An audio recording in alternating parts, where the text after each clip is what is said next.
going to look at the tile and try to find an image, any type of an image of anything. A character's head, the character's body, or something like that. Usually I try to look for heads are the main things that I look for.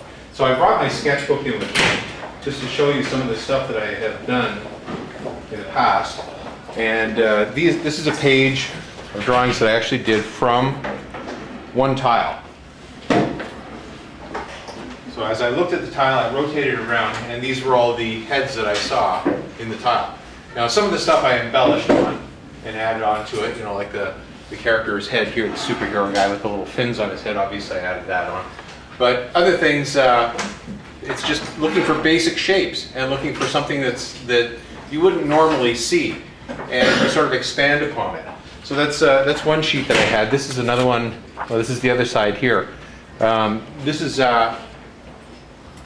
actually what I saw in the one here. I saw a cloud, a trail of cloud here with a witch and a lobster in front of it. So if you had just asked me to randomly come up with a drawing based on anything that I could think of, that's not what I would have thought of. But that was what I saw. It was right there. And the basic idea is that we're looking for those types of images in your drawings. So these are some other ones that I did here. Doing just a variety of different heads. These ones here are a little bit different. These ones are actually carpet doodles, is what I call them. They're, you know, the sort of bathroom type carpets that are a little bit more shag, a little bit more thickness to them, and so they have more pattern type stuff. But these are all the heads that I saw in the carpet. And the neat thing about a carpet like that is it'll change every time you step on it or rub it with your hands or something like that. The pattern of the tuft of it will change completely. But it was fun to do. I mean, it's always fun to do and try to look for stuff like that within your whatever it is that you're doing. So this is very similar to what we were talking about at the very beginning of the year, where we're looking for whatever type of an image you can come up with, either in your stucco ceiling or in a tile or in a carpet or something like that. So I just wanted to use this as an exercise. So if you can sort of get around one of the tiles here, and there's a tile back there, so if you're not clearly adjacent to the tile, try to find someone who's got one tile beside them. There's one tile here, one person, one tile, one person, one tile, one person. Back there, and one tile, one person there. So if you're on the one tile, one person over there as well. So gather together two people to a tile, and or even if you want to like sit in the seat just in front and turn around in the opposite direction and look at it, then you can do it that way. But what I want you to do is I just want you to spend a bit of time just staring at the tile and trying to find an image within that tile. So I'm going to look at my tile here and see what I can come up with. Now, obviously, the light source will also change it. I mean, I've used the light source here just so that it comes up clearer on the screen, because we do have a problem with our light source in this room and putting stuff up. But I can see, actually, there's a head right here. I don't know if you guys can see it, but there's two eyes. There's an eye right there and an eye right there. There's the mouth right there with the teeth inside here. Jig-jaggy teeth. There's the outer side of the jaw coming down like this. Sort of a brow here and a brow there, and there's the top of his head up there. Okay, so it's sort of like an ogre type character. Actually, I can see some horns. There's a horn right there, and a horn coming out over here on this side. So that's the character that I'm going to draw for this one. So that's what I want you to look for, is look for the images that are in your tile and draw them. Okay? So I'm just going to sit down here beside and draw my character based on what I see. Okay.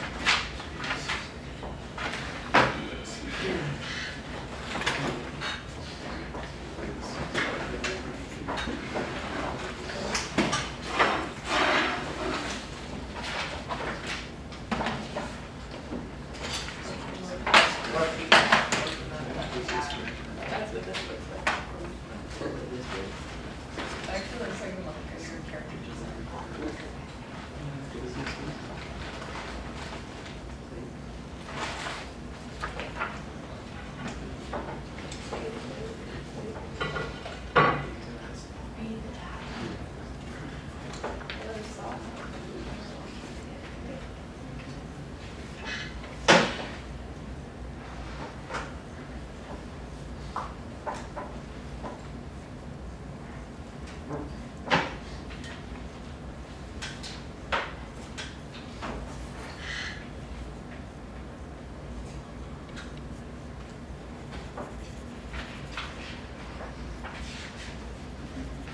I'm using the basic shape that I can see, and then I'm adding in things obviously that would be there. So I don't really see a tongue, so to speak, within there, but obviously if he's got his mouth open, he's got to have a tongue in there somewhere, so I would draw it in. Something like that. Okay, so that's right. The head, there's the one eye right there, there's the other eye right there, there's his mouth. There down to his chin, and one horn, the other horn over here, and top of his head with a little brow, and the teeth inside. So it gives me that. So just look around and see if you can find other ones.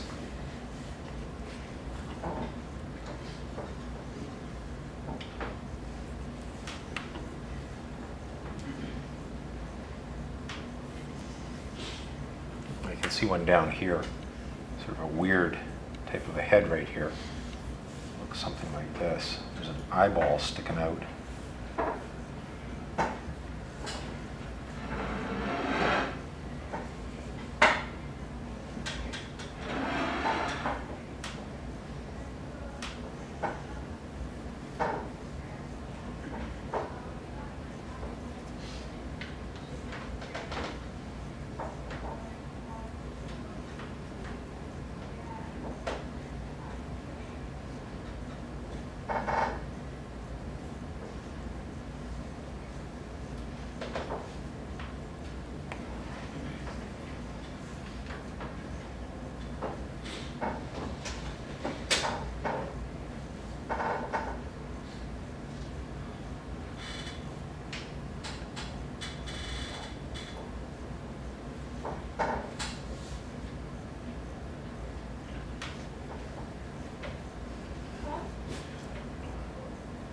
So there's another weird head.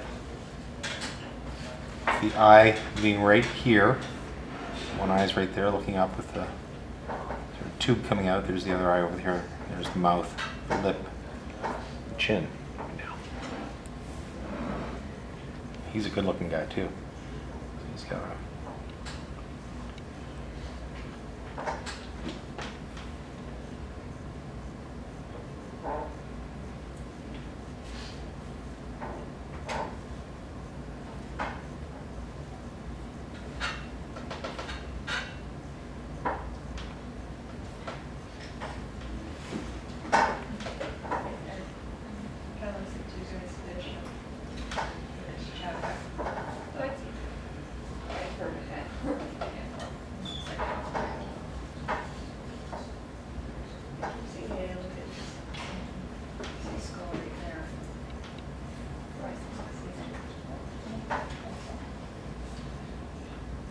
Now sometimes there's things in the image that, you don't necessarily think or like, oh man, that doesn't look right, but draw them out anyways and just see how it comes up, like, like that cleft lip right there. It's not something that I would normally draw, but that's what I'm seeing. He's got big teeth in here with gum showing.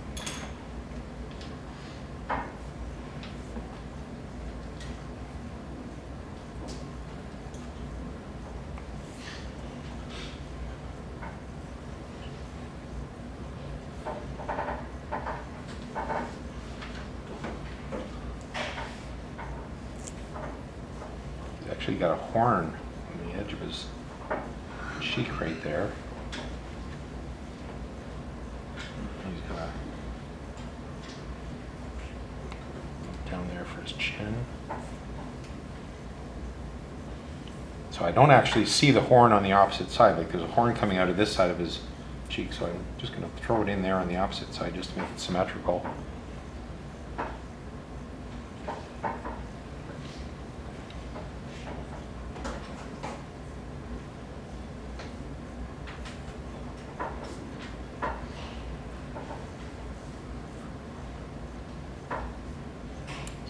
Horns.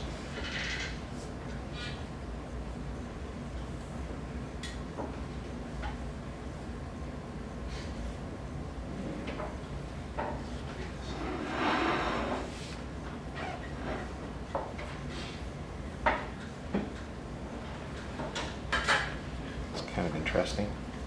So his head goes like this.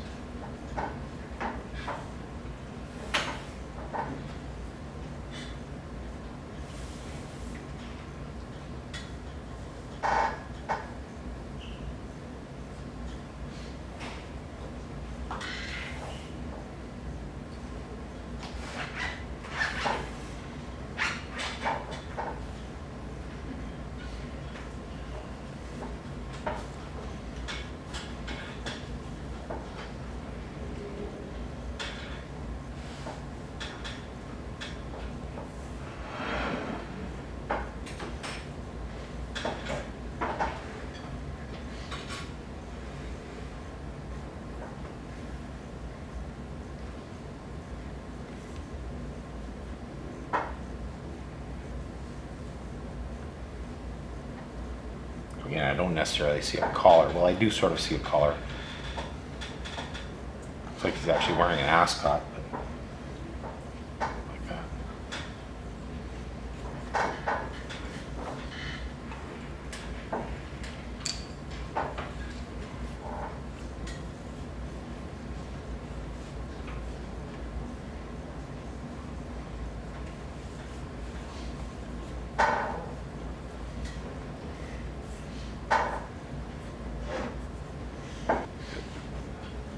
Bulgy eyes.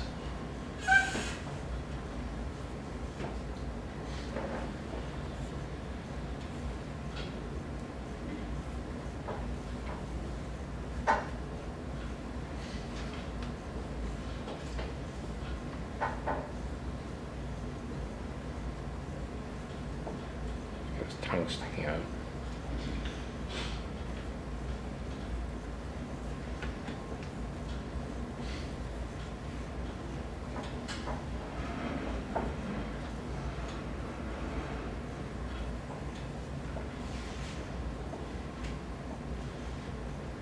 I can't really tell what's on top of his head. I'm just going to make it up.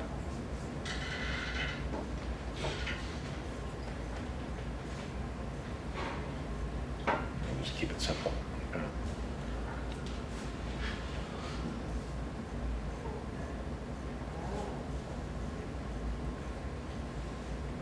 So this one is really outside my realm of design, but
that's an interesting one there.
I'm not a huge person on sketchbooks. Usually what I do is I use the blank sheet of animation paper like this. I'll just sort of grab a sheet of paper and draw on it. I find that it's a little bit more flexible for me. There's something about the actual sketch book where it's bound and you're stuck with the pages. Especially like the black ones that are actually book bound. I really dislike those because if you do a crappy drawing, you're sort of stuck with it forever. And the only way you can get rid of it is if you X-Acto knife it right out of the page, but then it makes a mess out of your book. So something like this with the spiral binding, the wire binding on it, is a little bit nicer because then you can actually rip the pages out. So in my sketchbook, I've just got a wide variety of different types of drawings that I've done here for different characters over the years. This is one of the actual sketchbooks that I keep. Every so often I'll just come up with an idea for something and decide to doodle it out. So I remember back in grade 11 we had to read Macbeth.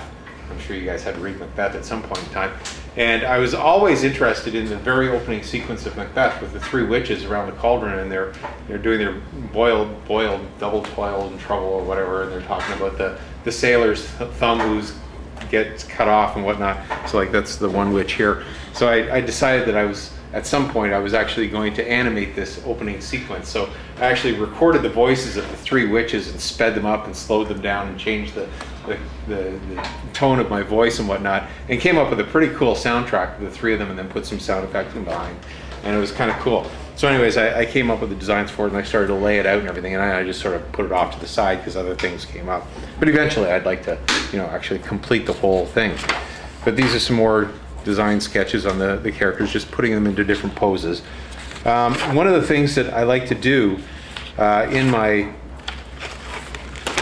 classes sometimes is have students get together, and what everybody does is they sort of stand or sit in a big circle, and we'll choose a theme for something. Like we'll choose a basic storyline that everybody's familiar with, like a Hansel and Gretel, or Dr. Jekyll, Mr. Hyde is a good one, where you do the transformation sequence of Dr. Jekyll transforming into Mr. Hyde, and you actually go through a little bit of that story sequence about what he's doing just before he transforms, like how he's standing at the beakers and everything and mixing up his vials and stuff like that, and then he holds it up in front of him like, da, I'm gonna do it now, and then he starts chugging away, and then he sort of is aghast at what he's done, and he drops the vial, grabs his throat and starts writhing on the floor and flopping all over the place, and then into the actual transformation.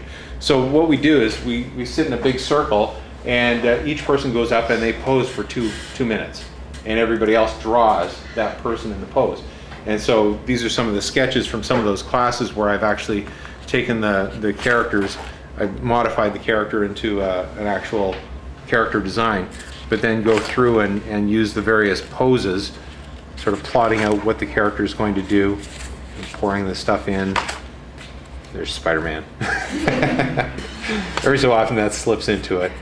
But yeah, just sort of going through all the different types of poses that you can go through, where he's drinking it and then he clutches at his chest because it's not tasting too good, and then sort of throws it back, does the Iron Man landing pose.